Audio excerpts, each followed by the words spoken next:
അവൾ അമ്മയോട് കാര്യങ്ങളൊക്കെ പറഞ്ഞു. ആ, നല്ല കാര്യമല്ലേ. വെറുതെ വീട്ടിലിരിക്കുന്നതിന് നല്ലത് ഒരു ജോലിക്ക് പോകുന്നത് തന്നെയാ. എനിക്കതിനൊന്നും ഒരു കുഴപ്പമില്ല. എവിടെയും ആരും എതിർക്കില്ല. ആണോ? പക്ഷെ എനിക്കെന്തോ ജോലിക്കൊന്നും പോകാനൊരു ധൈര്യമില്ല. അതൊക്കെ പോയി തുടങ്ങുമ്പോൾ ശരിയാവും പെണ്ണേ. പക്ഷെ അതിനിടയിൽ ഇനി ഞാനെങ്ങാനും ഗർഭിണിയൊക്കെ ആയാലും എന്ത് ചെയ്യും? അതെല്ലാം പിന്നീടുള്ള കാര്യമല്ലേ ഷാനു. അപ്പോൾ നോക്കാം എന്ത് ചെയ്യണമെന്ന്. എന്തായാലും ഞാൻ എക്സാം പോയി എഴുതാം. ജോലിക്ക് പോകണയോ വേണ്ടയോ എന്നൊക്കെ പിന്നീട് തീരുമാനിക്കാം. നിന്റെ ഇഷ്ടം പോലെ. ഞാൻ പോവാനും പോവാതിരിക്കാനും പറയുന്നില്ല. അവരുടെ സംസാരം അങ്ങനെ തുടർന്നു. ദിവസങ്ങൾ അങ്ങനെ വീണ്ടും കടന്നുപോയി. ഷാനുവിൻ്റെയും അമ്മയുടെയും ദാമ്പത്യം ചെറിയ പിണക്കങ്ങളും വലിയ ഇണക്കങ്ങളുമായി കടന്നുപോയി. ഇപ്പോൾ 5 വർഷം കഴിയുന്നു അവരുടെ വിവാഹം കഴിഞ്ഞിട്ട്. ഇതിനിടയിൽ അമ്മയുടെ അനുജന്റെയും സഹോദരിയുടെയും എല്ലാം വിവാഹം കഴിഞ്ഞിരുന്നു. ഇന്നത്തെ ദിവസത്തിന്റെ പ്രത്യേകത എന്താണെന്ന് ഓർമ്മയുണ്ടോ നിങ്ങൾക്ക്? ഷാനു അമ്മയുടെ മാറിൽ കിടന്നുകൊണ്ട് ചോദിച്ചു. ഇന്ന് അമ്മ കാര്യമായി തന്നെ ആലോചിച്ചു. ഓ, ഇത്രക്കൊക്കെ ആലോചിക്കണമല്ലേ? ഞാൻ ഇന്ന് രാവിലെ മുതൽ കാത്തിരിക്കുകയാണ്. ഞാൻ വിചാരിച്ച് സ്വയം ഓർമ്മിച്ച് എന്നെ ഇങ്ങോട്ട് വന്ന് വിഷ് ചെയ്യുമെന്ന്. എവിടെ? നിന്റെ ബർത്ത്ഡേ അല്ല എന്ന് എനിക്കറിയാം. അത് ഇക്കാക്ക് അറിയാമെന്ന് എനിക്കും അറിയാം. ആ ദിവസം എല്ലാ പ്രാവശ്യവും എനിക്ക് എന്തെങ്കിലുമൊക്കെ വാങ്ങി തരാറുണ്ടല്ലോ. പിന്നെ ഇപ്പം എന്താണ് പെണ്ണേ? ഇന്ന് നമ്മുടെ 5th വെഡിങ് ആനിവേഴ്സറി ആണ് മനുഷ്യ. ഷാനു അവൻ്റെ ദേഹത്ത് ഒരു കുത്തുകൊടുത്തുകൊണ്ട് പറഞ്ഞു. ഓഹോ, അത്. നമ്മൾ എന്നും നമ്മുടെ സ്നേഹം ആഘോഷിച്ചുകൊണ്ടിരിക്കുകയല്ലേ എൻ്റെ ഷാനു. പിന്നെ ഈ ഒരു ദിവസം പ്രത്യേകം ഓർത്തു വെക്കേണ്ട കാര്യമുണ്ടോ? എന്നാലും നമ്മൾ രണ്ടുപേരും ഒരുമിച്ച ദിവസമല്ലേ ഇന്ന്. അതിനൊരു പ്രത്യേകതയില്ലേ? ഷാനു പരിഭവത്തോടെ ചോദിച്ചു. നമ്മളിപ്പോഴും ഒരുമിച്ച് തന്നെയല്ലേ. നമ്മൾ വേർപിരിഞ്ഞാലേ ഒരുമിച്ച ദിവസത്തെ പ്രത്യേകതയുള്ളതായിട്ട് കാണേണ്ടതുള്ളൂ. അമ്മ അത് പറഞ്ഞ് മുഴുമിപ്പിക്കുന്നതിന് മുമ്പ് ഷാനു അവൻ്റെ വായ് പൊത്തിപ്പിടിച്ചു. എന്തിനാ ഇങ്ങനെ പിരിയുന്ന കാര്യമൊക്കെ പറയുന്നേ? അപ്പോഴേക്കും ഷാനുവിൻ്റെ കണ്ണുകൾ നിറഞ്ഞിരുന്നു. അയ്യേ, ഞാൻ അത് ഉദ്ദേശിച്ചിട്ടില്ല ഷാനു. എനിക്കതിനെക്കുറിച്ച് ചിന്തിക്കാൻ പോലും കഴിയില്ല എന്ന് നിനക്കറിയില്ലേ? ഷാനു ഒന്ന് മൂളിക്കൊണ്ട് അമ്മയുടെ മാറിലേക്ക് ഒന്നുകൂടി ചേർന്ന് കിടന്നു. പിന്നെ ഞാനൊരു കാര്യം ചോദിക്കട്ടെ? ഒരുപാട് തവണ ചോദിക്കണമെന്ന് വിചാരിച്ചതാ. പക്ഷേ ഇതിനെക്കുറിച്ച് ഒന്നും ചോദിക്കാത്തത് കൊണ്ട് പറയാത്തത് കൊണ്ടും എനിക്ക് ചോദിക്കാൻ തോന്നിയിട്ടില്ല. നീ വളച്ചു കേട്ടത്ത കാര്യം പറ ഷാനു. നമ്മുടെ ജീവിതത്തിൽ ഒരു കുഞ്ഞു വേണ്ടേ? കല്യാണം കഴിഞ്ഞ് ഒരു മാസം കഴിഞ്ഞത് മുതൽ കേൾക്കാൻ തുടങ്ങിയിട്ടുണ്ട് ഞാൻ. വിശേഷമായില്ലേ എന്ന ചോദ്യം. അന്നൊന്നും എനിക്കതൊരു പ്രശ്നമായി തോന്നിയിട്ടില്ല. എല്ലാ മാസവും പീരിയഡ്സിൻ്റെ ഡേറ്റ് ആവുമ്പോൾ പ്രതീക്ഷയോടെ ഞാൻ കാത്തിരുന്നിട്ടുണ്ട്. പക്ഷേ ഒന്നും സംഭവിക്കില്ല. ഇപ്പോൾ എന്തോ വല്ലാത്ത സങ്കടം. ഒരു കുഞ്ഞ് ജീവിതത്തിൽ വേണമെന്ന അതിയായ ആഗ്രഹം ഉള്ളിൽ കൂടിയിരിക്കുന്നു. ഇക്കാക്ക് അങ്ങനെയൊന്നും തോന്നാറില്ലേ? ഷാനു ഒരു ചോദ്യമുയർത്തി പറഞ്ഞു തീർത്തു. അതൊന്നും നമ്മൾ തീരുമാനിക്കുന്നതല്ലല്ലോ. പടച്ചൻ സമയമാകുമ്പോൾ തരുമെന്ന് വിശ്വസിക്കുന്നവനാണ് ഞാൻ. അപ്പോൾ 2 കൈ നീട്ടി നമ്മൾ സ്വീകരിക്കുക, അത്ര തന്നെ. അമ്മ വളരെ നിസ്സാരഭാവത്തിൽ പറഞ്ഞു. എന്നാലും നമുക്കൊന്നൊരു ഡോക്ടറിനെ കാണിച്ചു നോക്കിയാലോ? ഇത്രയും കൊല്ലം ഉണ്ടാവുമെന്ന പ്രതീക്ഷയിൽ കാത്തിരുന്നില്ലേ? എന്തെങ്കിലും പ്രശ്നമുണ്ടെന്നെങ്കിലും അറിയാലോ? ഷാനു അല്പം ഗൗരവത്തിൽ പറഞ്ഞു. അതിൻ്റെ ആവശ്യമൊന്നുമില്ല. ആവശ്യമുണ്ട് ഇക്ക. വീട്ടിൽ നിന്ന് ഉപ്പയും ഉമ്മയൊക്കെ പറയുന്നുണ്ട്. നീ എന്നാ അവരുടെ കൂടെ പോയി കാണിച്ചോ? എന്നെ അതിനൊന്നും കിട്ടില്ല. എൻ്റെ ആണത്തം ചോദ്യം ചെയ്യുകയാണോ നീ നിന്റെ വീട്ടുകാരും? അമ്മയുടെ ശബ്ദം വളരെയധികം കടുത്തിരുന്നു. അവൻ്റെ അടുത്ത് നിന്നും ആദ്യമായാണ് ഇത്തരമൊരു മനോഭാവം ഷാനു നേരിടുന്നത്. അത് യാഥാർത്ഥ്യമാണെന്ന് വിശ്വസിക്കാൻ തന്നെ അവൾക്ക് കുറച്ച് സമയം വേണ്ടി വന്നു. ഉതിർന്നു വന്ന കണ്ണുനീർ തുടച്ചുകൊണ്ട് ഷാനു അമ്മയിൽ നിന്നും മാറി തിരിഞ്ഞു കിടന്നു. അവളുടെ തേങ്ങൽ ആ മുറിയിലാകെ പരന്നു. സംഭവം കയ്യിന്ന് പോയി എന്ന് മനസ്സിലായ അമ്മി അവളെ പുറകിൽ നിന്നും ഇറുകെ പുണർന്ന് ചേർത്ത് പിടിച്ചു. സോറി ഷാനു, ഞാൻ പെട്ടെന്ന് വന്ന ദേഷ്യത്തിൽ അറിയാതെ പറഞ്ഞു പോയതാണ്. എൻ്റെ മോൾ എന്നോട് ക്ഷമിക്ക്. അമ്മ അവളുടെ ചെവിയോട് അവൻ്റെ ചുണ്ട് ചേർത്തുകൊണ്ട് പറഞ്ഞു. ഷാനു മറുത്തൊന്നും പറയാതെ ഒന്ന് മൂളക മാത്രം ചെയ്തു. ഷെടാ, ഒന്ന് ക്ഷമിക്കേണ്ട പൊന്നെ. ഞാൻ അറിയാതെ പറഞ്ഞു പോയതാന്ന് പറഞ്ഞില്ലേ? മനുഷ്യൻ്റെ കാര്യമല്ലേ കുട്ടി, ഒരബദ്ധമൊക്കെ പറ്റിയില്ലേ? എന്തായാലും നമുക്കൊരു ഡോക്ടറിനെ പോയി കാണിക്കാം. നീ സമാധാനപ്പെട്ടിരിക്കെ. അമ്മ അവളുടെ മുടിയിഴകളിൽ പതിയെ തഴുകി. ഉള്ളിൽ ചെറിയൊരു നീറ്റൽ അവശേഷിക്കുന്നുണ്ടെങ്കിലും അത് കേട്ടപ്പോൾ അവൾക്ക് അല്പം ആശ്വാസം തോന്നി. ഷാനു അമ്മയുടെ കൈകളോട് കൈകൾ കോർത്തു കിടന്നു. എന്താ ഷാനു, നിന്റെ കണ്ണൊക്കെ വീർത്തിരിക്കുന്നേ? രാവിലെ അടുക്കളയിലേക്ക് കയറി വന്ന ഷാനുവിനോട് മുനീറ ചോദിച്ചു. അത് ഒന്നുമില്ല ഇത്ത, കണ്ണിനെന്തോ ഒരു ചൊറിച്ചിലുണ്ടായിരുന്നു, അതായിരിക്കും. ഷാനു പൈപ്പിനടുത്ത് പോയി മുഖം ഒന്നുകൂടി കഴുകിക്കൊണ്ട് പറഞ്ഞു. ഞങ്ങളും കുറെ ചൊറിഞ്ഞതാണ് ഷാനു. നീ ഇപ്പോഴല്ലേ തുടങ്ങിയിട്ടുള്ളൂ? ഷാനു ഒരു ചമ്മിയെ ചിരിച്ചു. എന്താ ഷാനു, എന്തെങ്കിലും സീരിയസ് പ്രശ്നമാണോ? നിന്നെ ഇതുവരെ ഇങ്ങനെ കണ്ടിട്ടില്ലല്ലോ. ഇല്ല ഇത്ത, അത് ചെറിയൊരു സൗന്ദര്യ പിണക്കം. അങ്ങനെയാണെങ്കിൽ കുഴപ്പമില്ല. റംലത്ത, അതാരാ ഉമ്മാനെ വിളിക്കുന്നേ? ഉമ്മ അപ്പാൻ്റെ കൂടെ പോയതല്ലേ? ഒന്ന് പോയി നോക്ക് നസി. അവൾ കഴുകിക്കൊണ്ടിരുന്ന പാത്രം അവിടെ വെച്ചുകൊണ്ട് പുറത്തേക്ക് പോയി നോക്കി. കൂടെ ഷാനുവും പോയി. പുറത്തു നിൽക്കുന്ന ആളെ കണ്ടതും നസിയുടെ മുഖം ദേഷ്യം കൊണ്ട് ചുവന്നു. അവൾ പുറത്തേക്ക് വന്ന അതേ സ്പീഡിൽ തന്നെ ഒന്നും മിണ്ടാതെ അകത്തേക്കും പോയി. അതൊരു പുച്ഛത്തോടെ നോക്കി നിൽക്കുകയാണ് ആ സ്ത്രീ. ഷഹാനയല്ലേ? ഞാൻ നജ്മു. ദാ ആ വീട്ടിലാണ് താമസം. ഒരു ചെറിയ മതിലിനപ്പുറമുള്ള ആ വലിയ വീട് ചൂണ്ടിക്കാണിച്ചു കൊടുത്തുകൊണ്ട് അവൾ പറഞ്ഞു. ഷാനു ഒന്ന് പുഞ്ചിരിച്ചോ. നമ്മൾ പരിചയപ്പെട്ടിട്ടില്ലല്ലോ അല്ലേ? കല്യാണത്തിന് വരാൻ പറ്റിയിട്ടില്ല, അതുകൊണ്ടൊന്ന് കാണാനും പറ്റിയില്ല. പിന്നെ ഞാൻ ഇവിടെ ഇല്ലായിരുന്നു, ഹസ്ബൻഡിന്റെ കൂടെ ഗൾഫിലായിരുന്നു. 2 ആഴ്ചയായിട്ടുള്ളൂ വന്നിട്ട്. ഇനി എന്തായാലും സമയമുണ്ടല്ലോ, നമുക്ക് വിശദമായി സംസാരിക്കാം. ഇപ്പോൾ ഇത് അങ്ങോട്ട് അകത്തേക്ക് വെച്ചേ. അവർ കയ്യിലുള്ള പാത്രം ഷാനുവിന് നേരെ നീട്ടി. അവൾ പുഞ്ചിരിച്ചുകൊണ്ട് അത് അവരിൽ നിന്ന് വാങ്ങുകയും ചെയ്തു. ഇതെന്താ ഒന്നും പറയാതെ അകത്തേക്ക് വന്നത്? ഷാനു ആ പാത്രം അവിടെ വെച്ചുകൊണ്ട് ചോദിച്ചു. അതാരെന്നറിയോ നിനക്ക്? നസീറയുടെ മുഖത്ത് അപ്പോഴും ആ ദേഷ്യം ഉണ്ടായിരുന്നു. ആ, നജുമുത്ത, നമ്മുടെ അയൽവാസിയല്ലേ? ഷാനു ഒരു ഭാവവ്യത്യാസമില്ലാതെ ചോദിച്ചു. ഓ, നജുമുത്ത. നസീറുടെ മുഖത്ത് ദേഷ്യവും പുച്ഛവും നിറഞ്ഞൊരു പ്രത്യേക ഭാവം നിറഞ്ഞു. നീ ഒന്ന് അടങ്ങണ്ടേ നസി? ഷാനുവിന് അവളെ പറ്റിയൊന്നും അറിയില്ലല്ലോ. മുനീറത്ത് അവളെ സമാധാനിപ്പിച്ചു. നിങ്ങളിതെന്തൊക്കെയാ പറയുന്നേ? എനിക്കൊന്നും മനസ്സിലാവുന്നില്ല, ഷാനു സംശയത്തോടെ ചോദിച്ചു. എന്റെ ഷാനു, നീ വിചാരിക്കുന്ന പോലെയല്ല, ആ പെണ്ണത്ര നല്ലതൊന്നുമല്ല. ആണുങ്ങളെ വശീകരിക്കാൻ പ്രഗത്ഭയാണ്.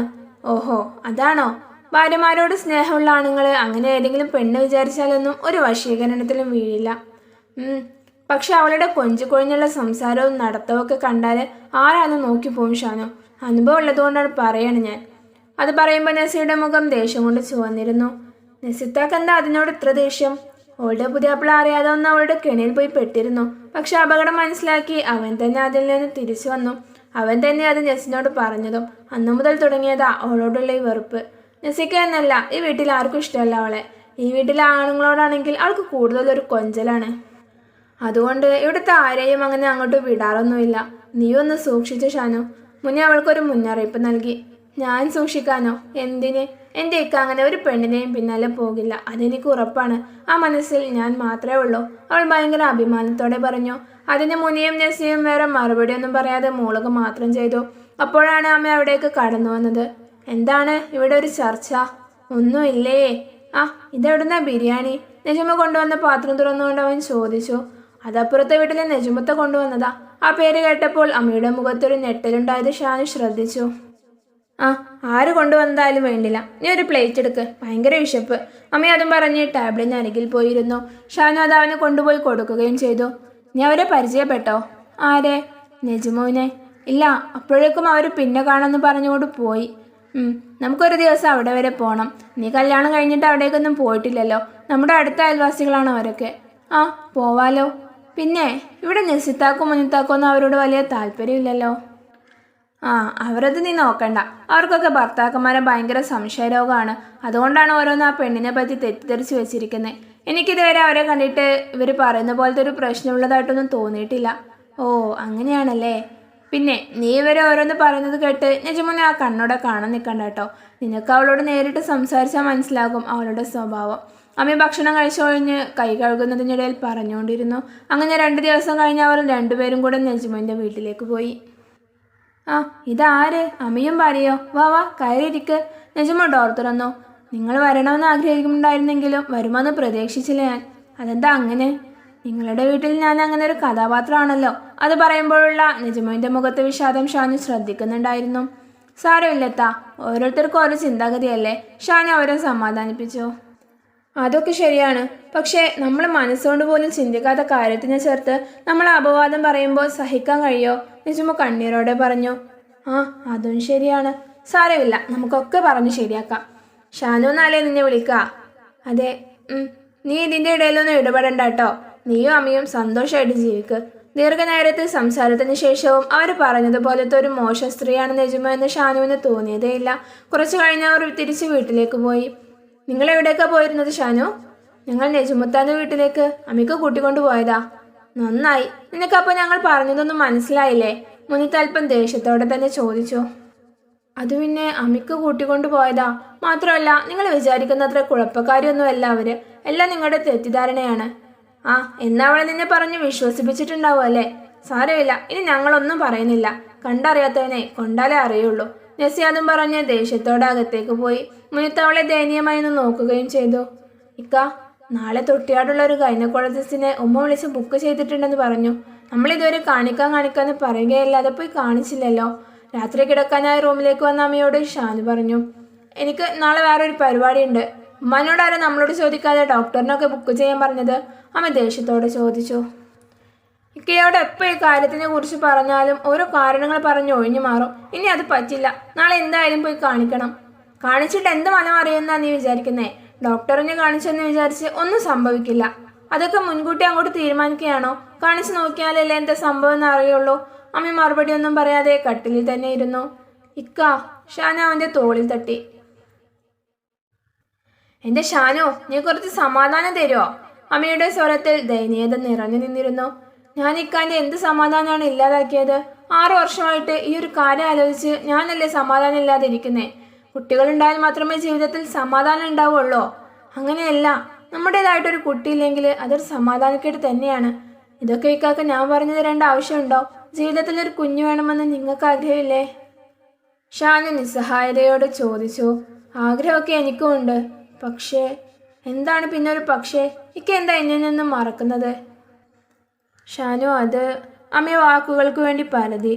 എന്തായാലും എന്നോടൊന്ന് തുറന്നു പറയേ. ഞാൻ ഡോക്ടറിനൊക്കെ കുറെ കാണിച്ചതാ, ആദ്യത്തെ കല്യാണം കഴിഞ്ഞ സമയത്ത് തന്നെ. പക്ഷെ കാണിച്ച ഡോക്ടർമാരെല്ലാം എന്നിലൊരു കുഞ്ഞു പിറക്കില്ലെന്ന് വിധിയെഴുതി. അമ്മ പതിഞ്ഞ സ്വരത്തിൽ പറഞ്ഞു. ഷാനുവിന് തന്റെ ഹൃദയത്തിൽ ഒരു കല്ലിറക്കി വെച്ചതുപോലത്തെ ഭാരം തോന്നി. അവൾക്ക് അവളുടെ കാതുകളെ വിശ്വസിക്കാൻ പറ്റിയില്ല. ഷാനു ഒന്നും മിണ്ടാതെ നിശ്ചലയായി നിൽക്കുന്ന ഷാനുവിനെ അമ്മ 2 ഷോൾഡറിലും പിടിച്ച് തട്ടി. അപ്പോ എനിക്ക് ഈ ജന്മം ഒരു ഉമ്മയാവാൻ കഴിയില്ലേ? ഷാനുവിന്റെ നാവുകൾ അറിയാതെ മന്ത്രിച്ചു. അമ്മ ഒന്നും മിണ്ടാതെ തന്നെ നിന്നു. ഈ കാര്യം അന്നേ തന്നെ അറിഞ്ഞിട്ടും എന്റെ കല്യാണത്തിന് വന്നപ്പോൾ പറയാതിരുന്നത്? ഷാനു നിസ്സഹായതയോടെ ചോദിച്ചു. ഞാൻ പറഞ്ഞിരുന്നതാണ് ഇവരോട്, എല്ലാം പറഞ്ഞ് പറ്റുമെങ്കിൽ മാത്രം എനിക്കിനൊരു കല്യാണം മതിയെന്ന്. അവിടെയും ഈ വിവരം അറിഞ്ഞിട്ടുണ്ടാവുമെന്ന് തന്നെയാണ് ഞാനും വിചാരിച്ചത്. പക്ഷേ പിന്നീടുള്ള നിന്റെ സംസാരത്തിൽ എനിക്ക് മനസ്സിലായി നിങ്ങളൊന്നും അറിഞ്ഞിട്ടില്ല എന്ന്. പിന്നെ എനിക്ക് നിന്നോടിത് പറയാനുള്ള ധൈര്യവും ഇല്ലായിരുന്നു. എല്ലാവരും കൂടെ എന്നെ ചതിക്കുകയായിരുന്നല്ലേ? പ്രതീക്ഷകളെല്ലാം തകർന്നടിഞ്ഞ രോദനം അവളുടെ സ്വരത്തിൽ വ്യക്തമായിരുന്നു. അല്ലെങ്കിലും ഓർമ്മ വെച്ച കാലം മുതൽ സങ്കടങ്ങൾ മാത്രമേ എനിക്ക് ജീവിതം സമ്മാനിച്ചിട്ടുള്ളൂ. നിറം കുറവായതിൻ്റെ പേരിൽ പലപ്പോഴും നേരിടേണ്ടി വന്നിട്ടുള്ള അവഗണനകൾ, ജീവിത പങ്കാളിയായ ഒരു 2ാം കെട്ടുകാരനെ ഇഷ്ടമില്ലാതിരുന്നിട്ട് കൂടെ എനിക്ക് സ്വീകരിക്കേണ്ടി വന്നതിൻ്റെ കാരണവും ഈ നിറം തന്നെ.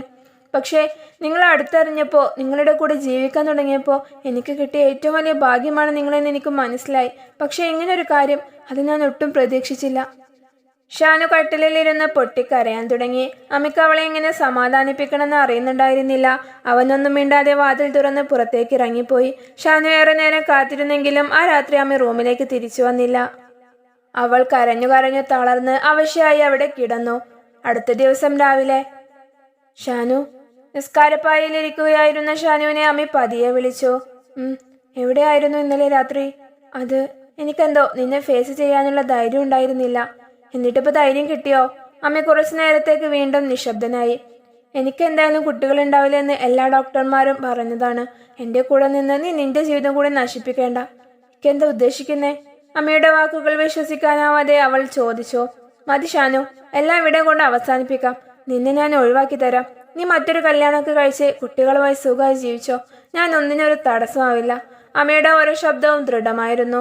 ഓഹോ, അങ്ങനെയൊക്കെ ചിന്തിക്കാൻ തുടങ്ങിയോ ഇപ്പോ? ഷാനു ദേഷ്യവും സങ്കടവും കലർന്ന സ്വരത്തിൽ ചോദിച്ചു. അങ്ങനെ ചിന്തിക്കുകയല്ലാതെ എൻ്റെ മുന്നിൽ വേറെ വഴിയില്ല ഷാനു. ഈ 6 വർഷം കഴിഞ്ഞപ്പോഴാണോ നിങ്ങൾക്ക് ഇങ്ങനെയൊക്കെ തോന്നി തുടങ്ങിയത്? അമ്മയ്ക്ക് അതിനൊന്നും മറുപടി ഉണ്ടായിരുന്നില്ല. നിങ്ങൾക്ക് ചിലപ്പോൾ എന്നെ പിരിഞ്ഞതിനെ കുറിച്ചൊക്കെ ചിന്തിക്കാൻ കഴിയുന്നുണ്ടായിരിക്കും. പക്ഷേ എൻ്റെ ജീവിതത്തിൽ ഒരു നിമിഷം പോലും നിങ്ങളുടെ അസാന്നിധ്യത്തിൽ ജീവിക്കാൻ ഞാൻ ആഗ്രഹിക്കുന്നില്ല. എനിക്കതിന് കഴിയുകയില്ല. അത്രയ്ക്കും സ്നേഹിച്ചു പോയി ഞാൻ. കുട്ടികളുണ്ടാവില്ല എന്നതിൻ്റെ പേരിൽ എൻ്റെ പ്രാണനോടലിഞ്ഞ നിങ്ങളെ എങ്ങനെ എനിക്ക് ഉപേക്ഷിക്കാൻ കഴിയും? പിന്നെ നമുക്ക് മാത്രമായ ഒരു കുഞ്ഞുണ്ടാവില്ല എന്ന് കേട്ടപ്പോൾ പെട്ടെന്ന് എനിക്കത് ഉൾക്കൊള്ളാൻ കഴിഞ്ഞില്ല. അതുകൊണ്ടാണ് ഇന്നലെ അങ്ങനെയൊക്കെ പറഞ്ഞു പോയത്. സോറി. ഷാനു അമ്മയെ പോയി കെട്ടിപ്പിടിച്ച് അവൻ്റെ നെഞ്ചോട് ചേർന്ന് ഒരുപാട് നേരം കരഞ്ഞു. എനിക്ക് ഇക്കയും ഇക്കാക്ക് ഞാനും മതി. അങ്ങനെ ജീവിക്കാം നമുക്ക്. അമ്മ പതിയെ മൂളിക്കൊണ്ട് അവളെ തലോടി.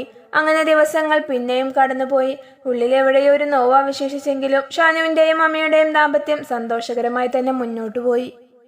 പക്ഷെ അത് കുറച്ചു കാലത്തേക്ക് മാത്രമേ ഉണ്ടായുള്ളൂ. ഷാനുവിൻ്റെയും അമ്മയുടെയും ഇടയിൽ നെജുമ എന്ന കഥാപാത്രം വീണ്ടും കയറി വന്നു. നെജുമിനെ കുറിച്ച് അവളുടെ വീട്ടിലുള്ളവർ പലതും പറഞ്ഞിരുന്നെങ്കിലും ഷാനു അതൊന്നും അത്രയ്ക്ക് കാര്യമാക്കിയിട്ടുണ്ടായിരുന്നില്ല. ഒരു ദിവസം രാത്രി ഷാനു അമ്മയെയും കാത്ത് ഉമ്മറത്ത് തന്നെ ഇരിക്കുകയായിരുന്നു.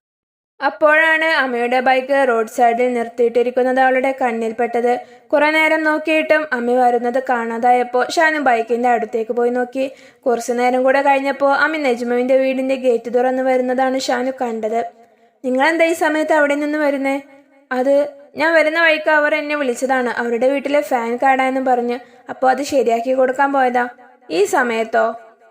ഞാൻ ഏതായാലും വരുന്ന വഴിയല്ലേ, പിന്നെ നാളെ രാവിലെ എനിക്ക് ജോലിക്കും പോകണ്ടേ, അതുകൊണ്ട് ഇപ്പോൾ പോയെന്നേ ഉള്ളൂ.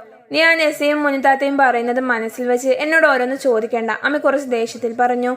ഏയ്, ഞാൻ അങ്ങനെയൊന്നും ഉദ്ദേശിച്ച് ചോദിച്ചതല്ല, വിവരങ്ങൾ അന്വേഷിച്ചെന്നേ ഉള്ളൂ. ആ, അങ്ങനെ ആയാൽ നിനക്ക് നല്ലത്. വാ നടക്ക്. അവൻ അവളെയും കൊണ്ട് വീടിനകത്തേക്ക് കയറി. ഞാനൊന്ന് കുളിച്ചിട്ട് വരാം, നീ ഭക്ഷണം എടുത്തു വെക്ക്. ഷാനു അടുക്കളയിലേക്ക് പോവാൻ നിൽക്കുമ്പോഴാണ് അമ്മയുടെ ഫോൺ ബെല്ലടിച്ചത്. സേവ് ചെയ്യാത്ത നമ്പർ ആയതുകൊണ്ട് ഷാനു അത് അറ്റൻഡ് ചെയ്തില്ല. പക്ഷെ അത് പിന്നെയും റിംഗ് ചെയ്തപ്പോൾ ആരെങ്കിലും എന്തെങ്കിലും അത്യാവശ്യത്തിന് വിളിക്കുകയായിരിക്കും എന്ന് കരുതി ഷാനു ഫോൺ എടുത്തു. ഹലോ. ഷാനുവിന്റെ ശബ്ദം കേട്ടതും ഫോൺ പെട്ടെന്ന് കട്ടായി. ആ നമ്പർ ഏതാണെന്ന് ഒന്നുകൂടി നോക്കാൻ വേണ്ടി ഫോൺ ലോക്ക് തുറക്കാൻ നോക്കിയപ്പോഴാണ് അമ്മ അതുവരെയുള്ള അതിന്റെ ലോക്ക് മാറ്റിയിരിക്കുന്നത് ഷാനു കണ്ടത്. അതുകൂടെ കണ്ടപ്പോൾ ഷാനുവിന്റെ മനസ്സിൽ സംശയത്തിൽ നിഴലുയർന്നു. കാരണം അവരുടെ രണ്ടുപേരുടെയും ഫോണിന്റെ ലോക്ക് എല്ലാം രണ്ടുപേർക്കും പരസ്പരം അറിയുന്നുണ്ടായിരുന്നതാണ്. പെട്ടെന്ന് അതിലൊരു മാറ്റം വന്നപ്പോൾ അവൾക്കൊരു പന്തികേട് തോന്നി. എന്താ ഷാനു നീ ചിന്താവിഷ്ടയായ സീതയെ പോലെ നിൽക്കുന്നത്? അടുക്കളയിൽ ഭക്ഷണത്തിന്റെ മുന്നിൽ ചിന്തിച്ച് നിന്നിരുന്ന ഷാനുവിനോട് നെസി ചോദിച്ചു. അത് ഇത്താ. ഷാനു കാര്യങ്ങളെല്ലാം നെസിയോട് പറഞ്ഞു. അവൾക്കപ്പോൾ അങ്ങനെ പറയാനാണ് തോന്നിയത്. തുടരും.